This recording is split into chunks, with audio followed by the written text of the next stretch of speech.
এখন আর আমি কারো কাছে নিজেকে প্রমাণ করি না। কেউ কথা বললে বলবে, না বললে নাই। অনেকেই ভাবতে পারে আমার অহংকার হয়ে গেছে। এই বাস্তবতা এখন আমার কাছে খুবই স্বাভাবিক। আসলে আমি উপলব্ধি করতে পেরেছি যে নিজের একার চেষ্টায় কখনো সম্পর্ক টিকিয়ে রাখা যায় না। তাই যে আমাকে ভালোবাসবে বা আমার সাথে সুসম্পর্ক রাখতে চাইবে, আমিও তাকে ভালোবেসে সুসম্পর্ক রাখবো। আর কেউ সম্পর্ক রাখতে না চাইলে রাখবে না। একাকিত্বই ভালো। কথায় আছে না, দুষ্টু গরুর চেয়ে শূন্য গোয়াল অনেক ভালো।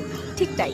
এখন আর আমি কারো কাছে নিজেকে প্রমাণ করি না। কেউ কথা বললে বলবে, না বললে নাই। অনেকেই ভাবতে পারে আমার অহংকার হয়ে গেছে। এই বাস্তবতা এখন আমার কাছে খুবই স্বাভাবিক। আসলে আমি উপলব্ধি করতে পেরেছি যে নিজের একার চেষ্টায় কখনো সম্পর্ক টিকিয়ে রাখা যায় না। তাই যে আমাকে ভালোবাসবে বা আমার সাথে সুসম্পর্ক রাখতে চাইবে, আমিও তাকে ভালোবেসে সুসম্পর্ক রাখবো। আর কেউ সম্পর্ক রাখতে না চাইলে রাখবে না। একাকিত্বই ভালো। কথায় আছে না, দুষ্টু গরুর চেয়ে শূন্য গোয়াল অনেক ভালো। ঠিক তাই।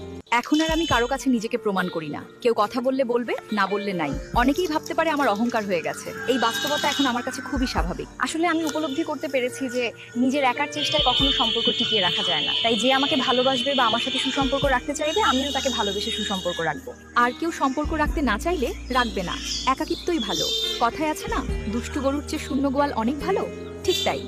এখন আর আমি কারো কাছে নিজেকে প্রমাণ করি না। কেউ কথা বললে বলবে, না বললে নাই। অনেকেই ভাবতে পারে আমার অহংকার হয়ে গেছে। এই বাস্তবতা এখন আমার কাছে খুবই স্বাভাবিক। আসলে আমি উপলব্ধি করতে পেরেছি যে নিজের একার চেষ্টায় কখনো সম্পর্ক টিকিয়ে রাখা যায় না। তাই যে আমাকে ভালোবাসবে বা আমার সাথে সুসম্পর্ক